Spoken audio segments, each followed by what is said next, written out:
Howdy y'all, Christi here with Little Salty Homesteader. Welcome back to my YouTube channel. I am here today with another weekly update. I'm outside before it gets too god-awful hot outdoors today. It's supposed to be 97 degrees here at my place in North Texas, and I'm not even gonna lie, I'm a little offended by the weather today. But let's go see what's going on in the garden, because I have gardened almost every day this week and it's pretty incredible. All right, we're gonna start things off over here in the pepper patch. It is slowly being converted into the fall and winter garden brassica and root vegetable patch. But for the moment, this is what we have going on in here. We're gonna start with this bed because there's so many plant babies that I'm very excited about. So last Wednesday, I direct sowed a bunch of root vegetable seeds and some early purple sprouting broccoli seeds into this bed. Today's Thursday, so this was 8 days ago.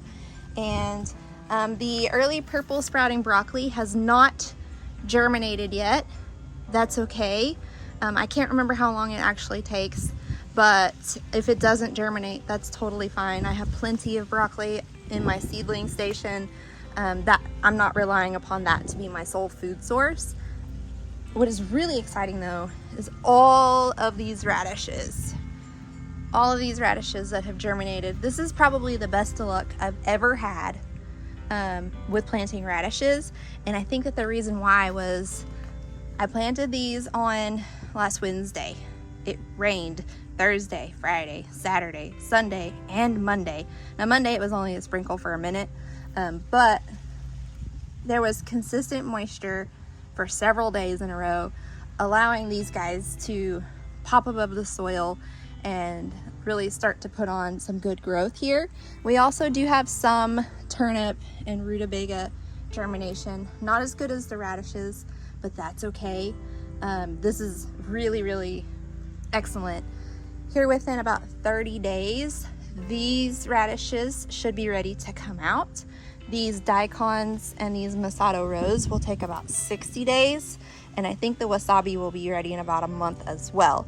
I'm not going to put another round of radishes in here after these come out because I will be getting this middle space ready for onion planting after these radishes come out. These squash will be here until the first frost takes them out, and then of course the brassicas will be here until I harvest and utilize them. But the plan is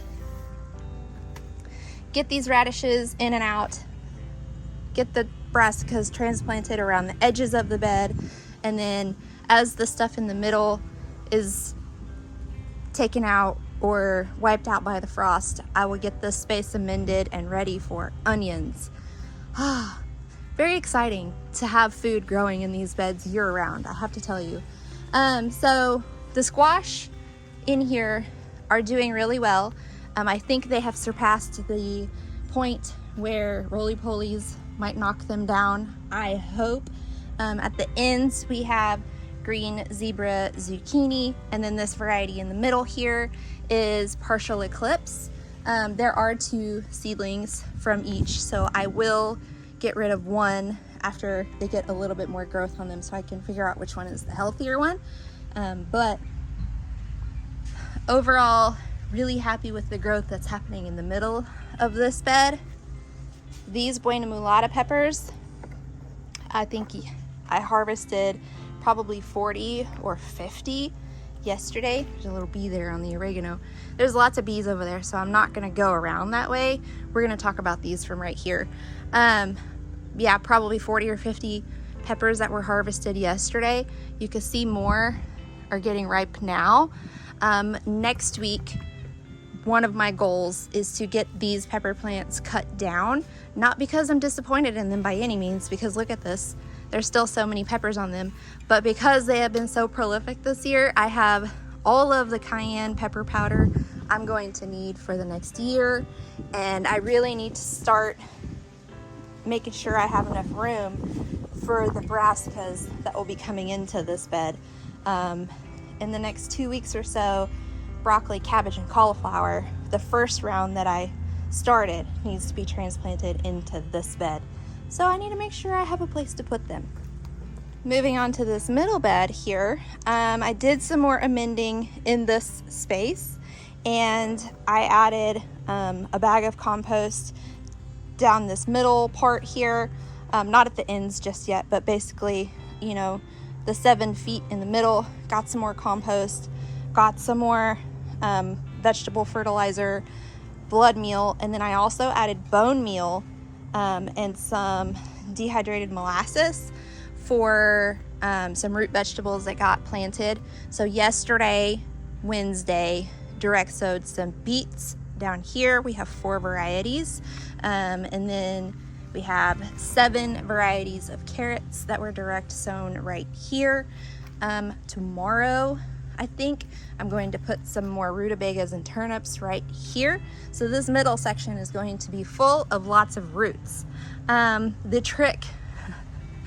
trick is going to be maintaining consistent moisture in this bed.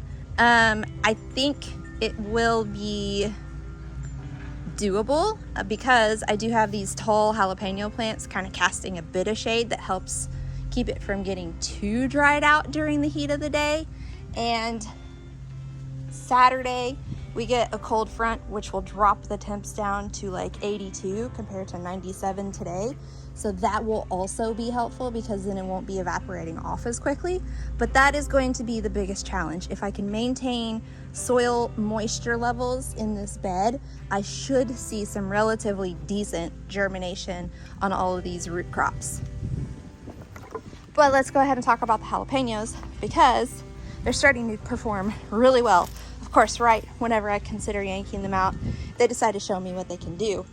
So we have pumpkin spice jalapeno here, which you can see there's several that are ready to be harvested. Here's some more. And then over here, we have lemon spice jalapeno. It also has 2 or 3 ready to be harvested. So I'll probably get a good 8 to 12 peppers harvested later today. I'm going to wait until this evening so that the heat of the day can really make these guys spicy. My husband likes them whenever they're a bit hotter. So let's see if we can knock his socks off by waiting till the end of the day to harvest these. Moving down a bit, these are brown jalapenos, and they're starting to set fruit again. They kind of slowed down there for a minute. They're of course blooming really heavily right now. So in the next few weeks, we should really start to see several brown jalapenos starting to ripen up. And then we have Jedi. It's this plant right here. You can see several young jalapenos there. There's more. And then we have Pantera. That's this variety. I'm not sure if I'm going to grow this variety next year. When the peppers ripen, they have like a weird texture. So I don't know. I've been really happy with the Jedi, but I don't know if I'll continue to grow the Pantera. We'll just have to see. And then I have early jalapenos here. These don't get very big before they get ripe. You can see here. That's really bizarre.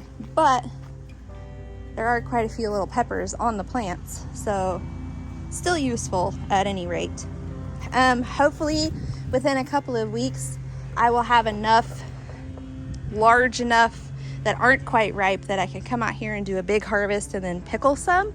I haven't been able to pickle any yet this year. I did ferment 2 quarts, which were excellent, but my husband has asked for some pickled ones, so hopefully I can get that for him. Look at this cluster of blooms right here.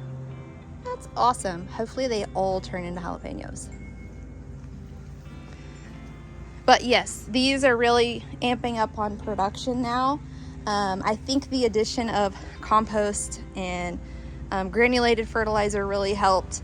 And then we got some good rain a couple of times that really helped. So, and then the milder temperatures that we had for a few weeks I also think helped. So it was like a combination of all the best things that your garden needs.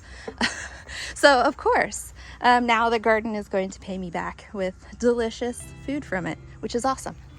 All right, moving on to this front bed within this patch. There is a lot of green stuff happening in here. So we have cowpeas, we have eggplant, we have giant basil down there. There are some cucumber seedlings at the other end. But we do have one problem, and it happens to me every year, and I don't know how to make it not happen. This is my tricolor sage, and every year it dies. It lasted longer this year than it has any other year, so I guess that's good, but this is just about the only part that's left of the entire plant. You can see how it's just bleh. Like I said, I don't know the cause.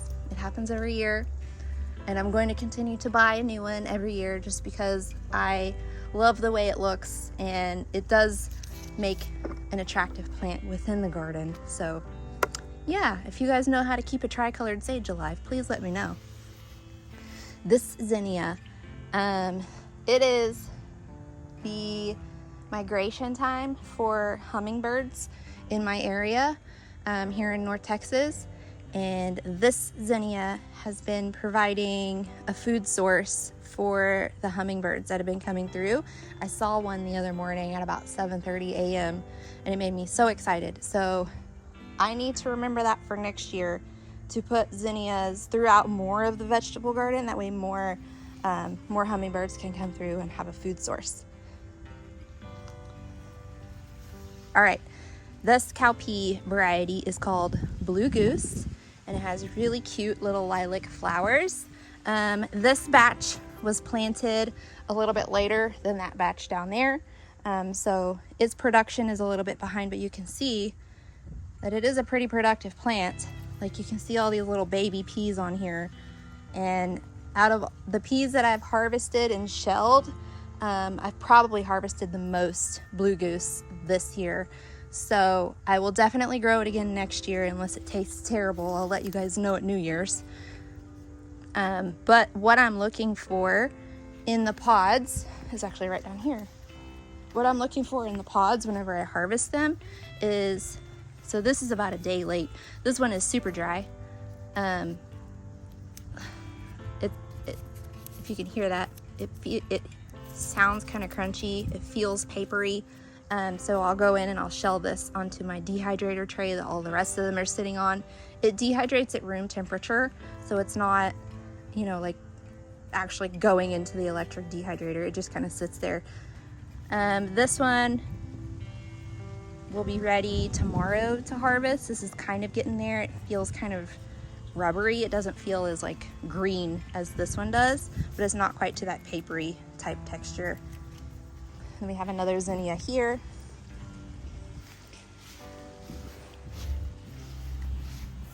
Eggplant. I am sort of conflicted about eggplant.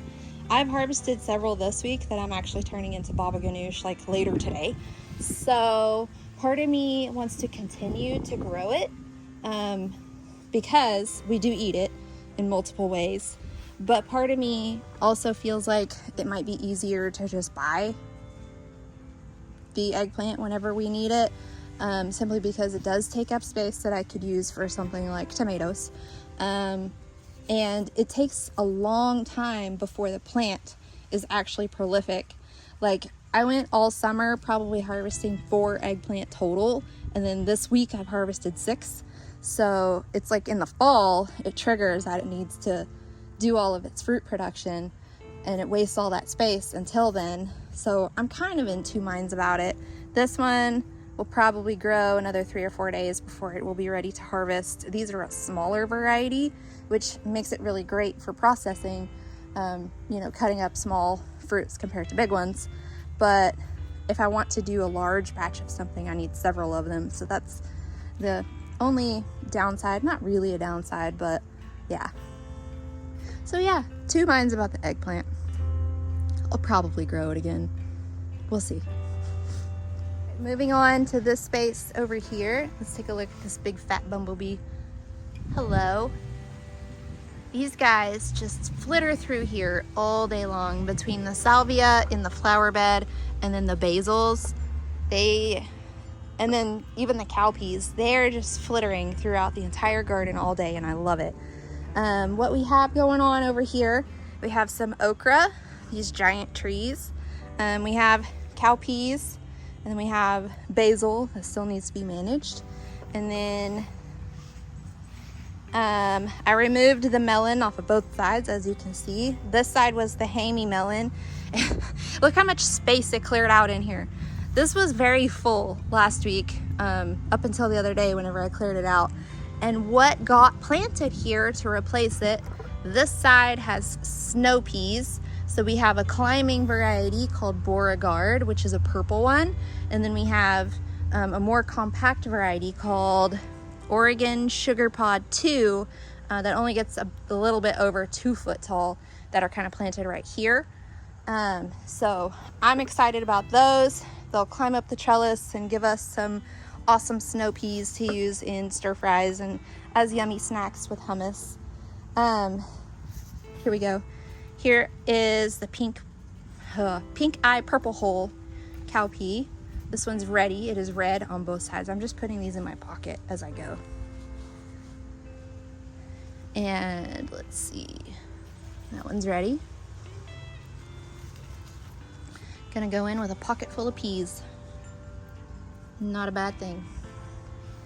All right, so this tall variety of okra here, it is cresting the fence now, so it's well over 6 foot at this point. This variety is white velvet. It is my favorite variety because it's not just like one single stem. It kind of branches off and makes cool okra trees.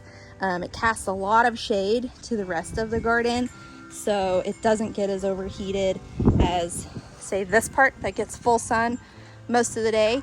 Otis, stop chasing bees. Otis, no.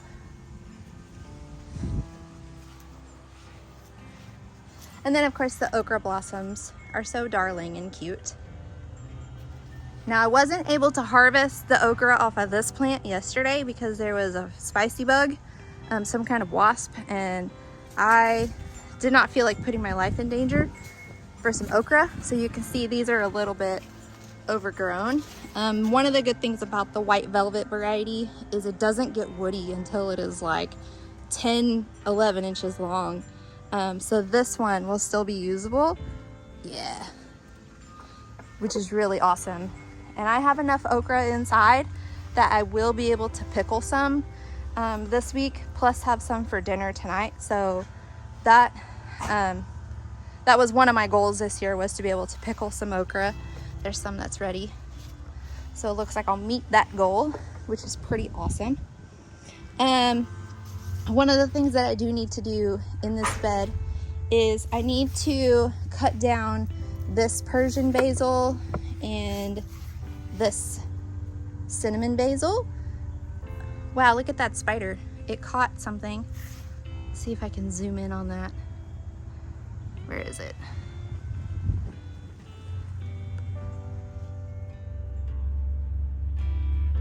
Right there. Look at that spider. It caught a bee, which is really unfortunate, but hey, spiders gotta eat too. That is a big spider. Cool.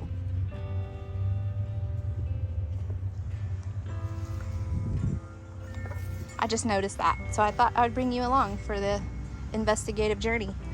Okay, so Thai green noodle beans. Okay, for a couple of weeks, this plant was not productive, like at all. And now all of a sudden, there's beans all over the place. I harvested a pretty big handful yesterday, so that tells me that this plant is ramping up for fall production, which is really awesome. We ate these in stir fry pretty much all summer. They do have a squeaky texture, so if you have a problem with, things squeaking while you're chewing them, this may not be for you, but they taste pretty good, and they are excellent in stir fry. They're really hard to overcook, so probably grow these again next year. See here, lots of beans. And I did see that a hummingbird, I don't know if it was the same one, a hummingbird out here with the flowers, so I'm pretty sure that's part of the reason why the production was boosted, was because the hummingbird was helping to pollinate. But on this side we have the Chinese red noodle bean, and I harvested several yesterday, so there's not quite as many today, but there are a few. There's a little baby. So yeah, we will have a noodle bean stir fry early next week, it looks like. So that's pretty cool. All right, over here, I talked about how I removed the melon from right here. The variety that was over here was Kajari. I did harvest one more of each kind before I took the plants out. So the kids and the husband do have some melon to eat. But I also took out the lemon basil that was right here. If you guys watched last week's update, you'll probably remember the big giant lemon basil. I went ahead and I took it out because I needed the space to get snap peas in. So that side has snow peas, which are like the flat ones, and this side has snap peas, which are like the puffy ones. They're utilized the same way, just one is thick and one is thin. So this trellis has sugar magnolia purple, and then a compact variety right here that only gets 1 to 2 foot tall, the sugar bond. So there's a few plants of those right here. Removing that basil did incorporate some more light for some of these peas that were kind of struggling. They weren't getting a whole lot of light, so now they're starting to get some growth. Look, there's a dried pea right there. Never even saw it. And the variety of pea in this bed is called Phenomenal, and it is a black and white spotted pea that looks like a Holstein cow. So literal cow in cowpea there. You can see lots of mushrooms from the compost. Oh yeah, one more note. I added a bag of compost here and then a bag of compost in that one because I noticed that the soil level at this end and at that end was super low. So I wanted to get some more soil in here. I think that's part of the reason why I had germination issues with some of the seeds I planted in the spring. So my goal is to continuously amend over the fall and winter to get these beds filled up again. I think part of the problem why my garden isn't as productive this year compared to last year was because I needed to do more with the soil. So that is definitely a goal of mine, is to work on that during the slowdown season. Obviously we have more okra here. The front variety, the shorter variety, is Baby Bubba, I think. It's a dwarf variety. It's the same one that's in that bed. And then we have a couple of red varieties back there. I think that one might be Clemson Spineless. I can't remember. It's on my map in there. These peppers are also going to come out here pretty soon. I harvested one ripe one the other day. I don't see any others. This one's starting to ripen, so I'll probably harvest that one tomorrow. But as these are harvested, I'll get these plants taken out, creating space for root vegetables and more brassicas because I started a ton of brassicas this year. Want to make sure we have food all fall and winter. And then this basil, this is another Persian basil. This will also need to come out so that we have some room there. Looks like I have some volunteer cilantro right there, if you can see it. So that's exciting. Cilantro does best in cooler temperatures, so spring and fall. So I'll have a fall cilantro crop, which is kind of funny because the rest of the salsa ingredients grow better in the summer. So make that make sense. Okay, over here into the sunflower patch. Now the rain that we got on Saturday was quite a torrential downpour, and there was some high winds and a bit of chaos out here with the weather. The lemon queen sunflower that was growing back here was blooming, but the weather snapped it completely off. So I had to throw it in the trash. Made me very, very sad. But as you can see, the rest of the sunflowers are in bloom and they are quite lovely. They're all yellow, which I thought Autumn Beauty was planted right here, but it's okay. Regardless, we have some joy. We have some joy growing in the garden. So there we go. Otis, stop chasing the bees. Stop. Go lay down. Go lay down. Go. Go lay down. He listens as well as my other children. And then we have Sunspot Dwarf here, which is really darling. And then this is the Double Sun King. This is so cool with all the little frilly petals. I love it. And I don't know, I can't remember which one this is, but obviously it didn't grow very much and the flowers are very small, but that's okay because we still have some joy over here.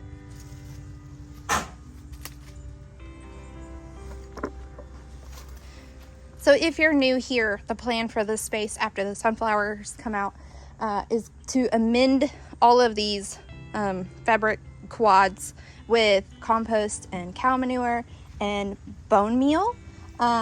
We're going to reset this space as well as these 2 grow bags. This one has some ants that I need to treat. I need to get some orange oil for that. And then this quad here, all will be amended again with the compost and the cow manure and the bone meal. And then garlic is going to go here. I have already ordered my garlic. It has not shipped yet, but it will arrive probably early to mid-October, which will then be ready for Halloween planting. The company that I order it from, they said that they pre-cold stratify it, meaning they chill it in the refrigerator for 40 days before they ship it out.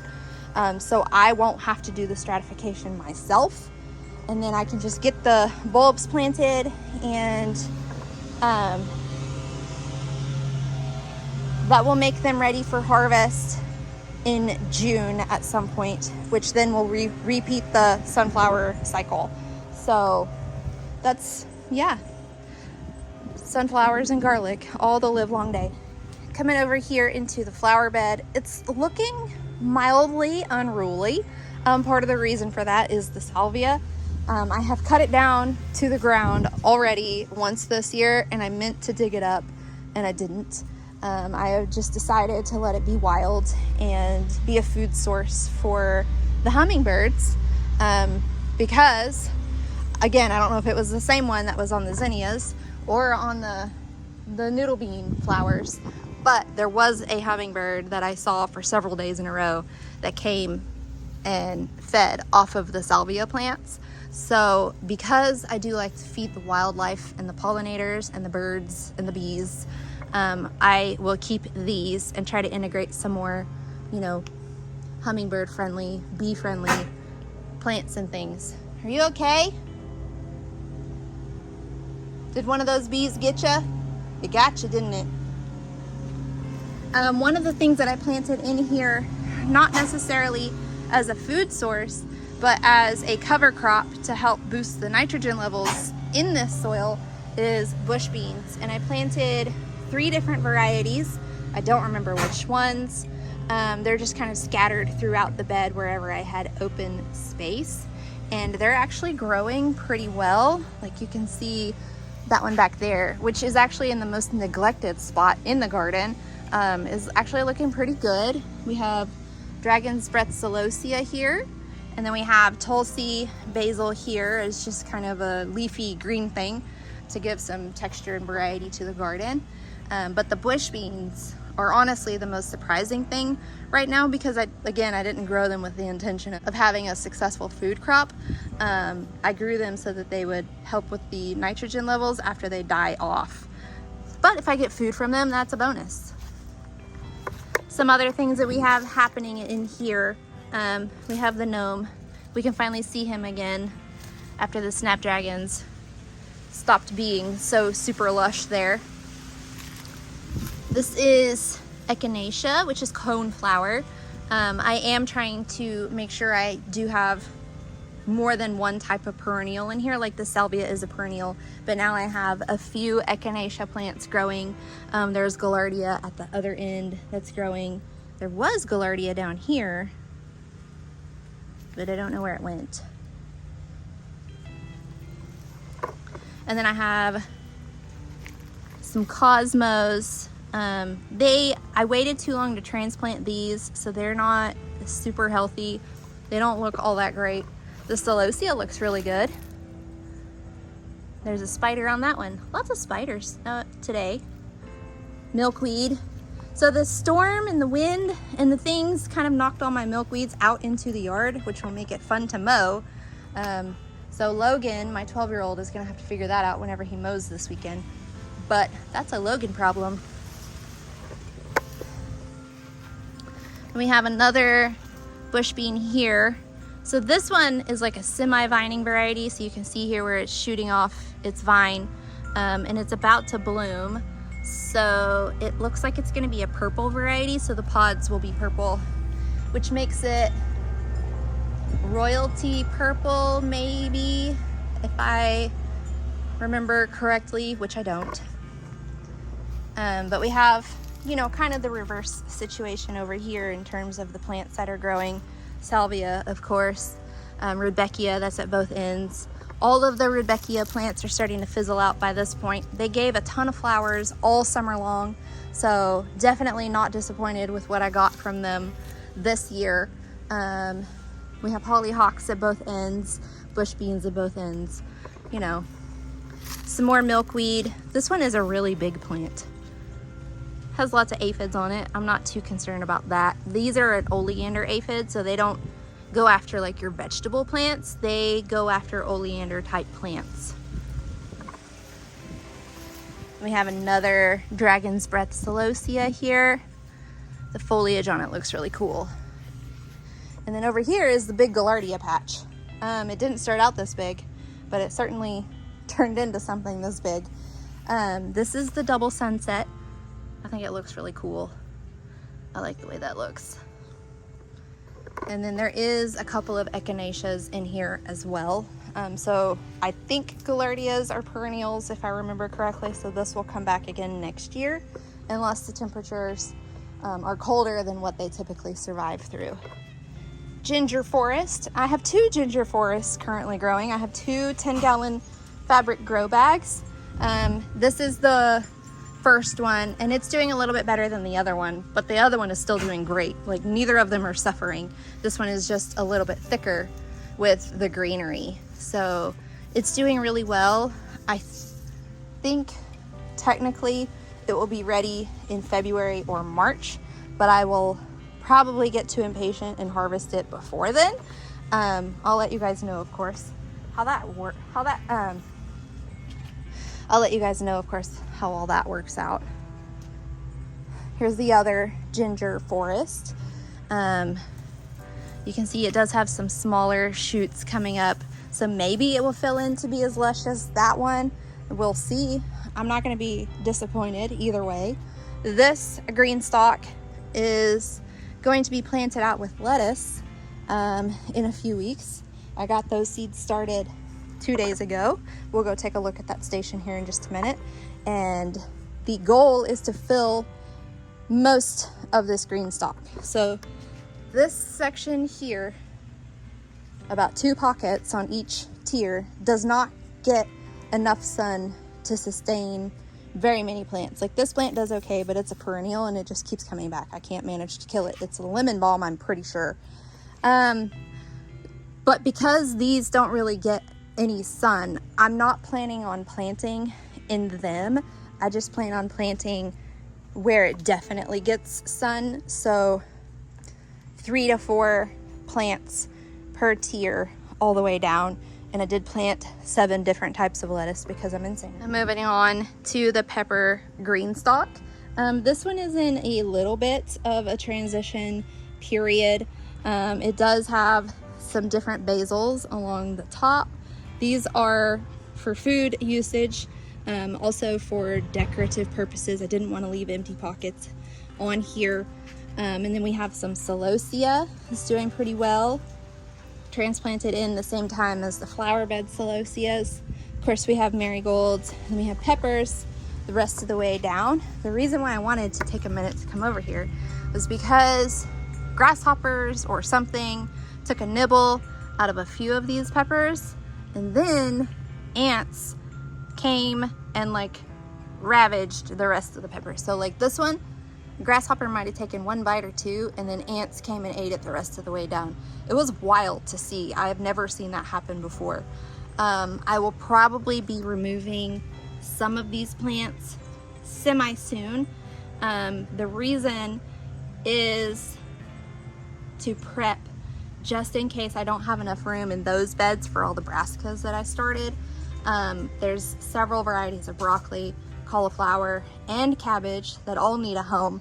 And then over here, I'm actually going to be transplanting in some bok choy that I also started. So that requires partial shade. So I'll get that put in on this side because this side doesn't get full sun like the rest of the green stalk does. So I kind of have a plan for winter gardening in here, and I kind of am just winging it. So down here, I need to come get some water in here. It's not completely dry, but I want to make sure it stays moist. There are some Swiss chard seeds that have been planted. The varieties that were planted here was pink flamingo, and then this one was red rhubarb. It's not actually rhubarb. They are in the same family, but it is Swiss chard, and it just has like red stalks and stems. And then these two have bright pink stalks and stems. So it'll give a bit of color in the middle of the winter drab, hopefully. Strawberries. Now I know that they don't look that great, but there has been progress made on getting some of the runners to take root in the pockets. Like this one successfully took root. You can see where I dragged it over, and it's got lots of healthy new growth here. That has happened in a few cases. So that one was one that was transferred over. This one was transferred over. That one was transferred over. That one. So in several cases, I have been able to successfully get the runners to take root. I'm just hoping for more runners to kind of continue that progress all the way around, because we really loved all the strawberries we got off of this last year. We just want more. Okay, so I know I told you guys I was gonna cut all this basil down. I haven't done it yet. I don't have a reason. I just haven't done it yet. It's still on the to-do list. I do believe that it is impeding on the nutrient absorption of the lime tree, simply because there's so much. Not because they can't grow together, but because there's so much basil in here. Most of it was volunteer, that it's just competing for some of the nutrients that the lime tree requires.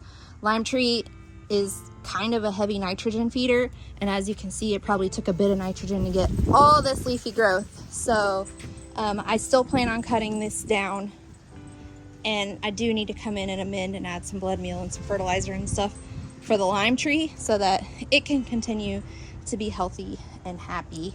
When I move it in for the winter, for its winter nap, it will not go in the same spot it was at last year. It did not like that spot. I didn't get any limes this year because it hated that spot.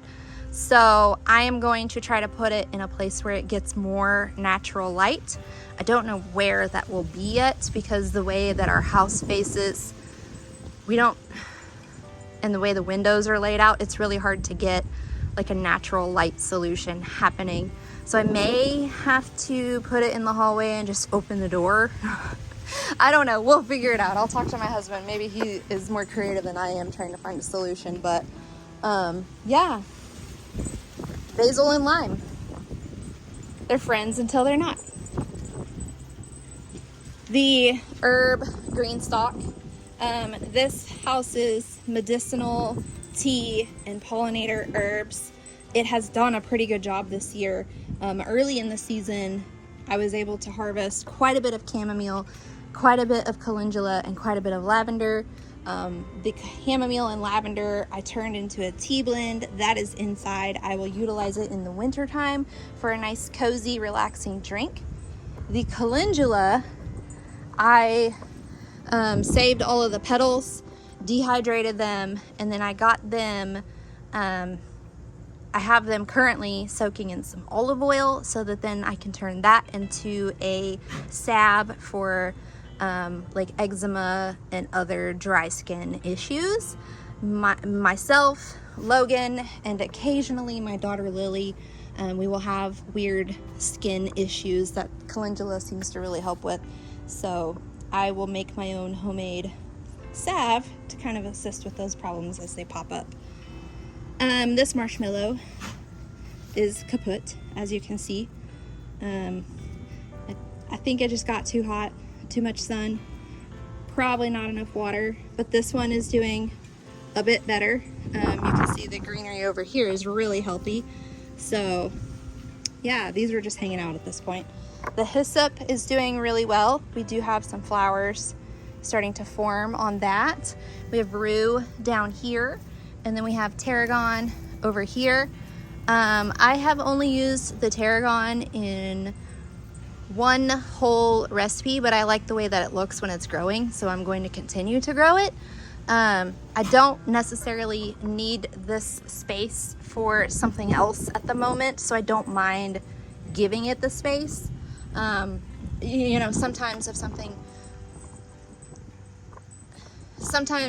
if I grow something that I don't use as much as I need to use it, then I'll give up its space for something else.